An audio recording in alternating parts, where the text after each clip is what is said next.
Oh, vous l'aurez compris, je ne suis pas devenu un adepte du politiquement correct. J'ai été le premier, c'était en fin 2014,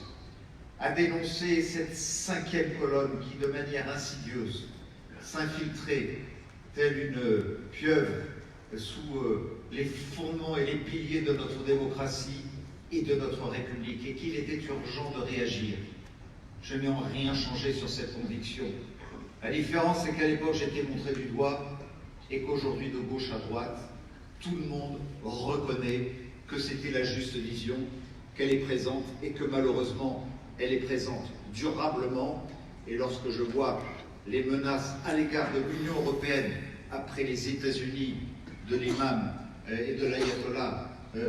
Khamenei en Iran, il y a 48 heures de cela, bien évidemment, je continue à nourrir des craintes et des angoisses terribles pour mon pays, terribles pour ma ville, terribles pour les grandes démocraties européennes. Face à tout cela, je le dis, je ne lâcherai rien dans la lutte contre le terrorisme. Je ne lâcherai rien contre toutes les dérives communautaristes qui sapent les fondements de notre société, de notre laïcité et des vies de l'ensemble de la République française. Voilà pourquoi je le dis très clairement, là où je n'ai rien lâché, mais où en même temps, en saluant la présence de tous les cultes d'Alpes-Maritimes Fraternité que j'ai fondés il y a une quinzaine d'années de cela, et qui sont là pour m'aider à donner de la cohésion dans notre ville aussi, dans le respect de chacun, à distribuer chaque année un calendrier scolaire à tous les 28 000 écoliers de l'école primaire élémentaire de la ville de Nice, pour qu'ils apprennent tout ce qu'est la religion de l'autre, lorsqu'elle enseigne le bien et le contre le mal,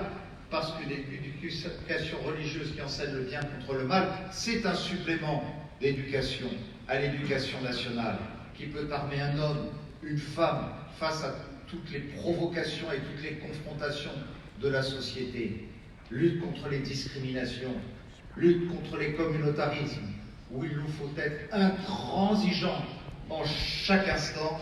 mais en même temps s'ouvrir à toutes et à tous dans une cité que je veux rassembler, au-delà de toutes les conditions sociales, au-delà de toutes les origines culturelles, au-delà de toutes les couleurs de peau, au-delà de toutes les pensées religieuses, dès lors qu'elles sont là pour défendre le bien contre le mal et apprendre à nos enfants à grandir ensemble dans la même école de la République.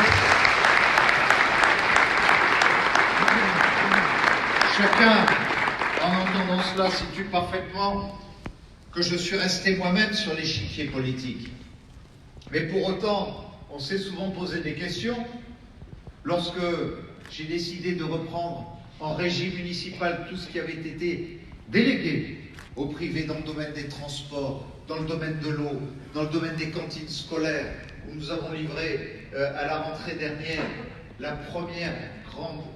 restauration centrale zéro plastique de France, 5 ans avant la loi qui trouvera son effet en 2025, nous montrer exemplaire en montrant que nous avons un grand service public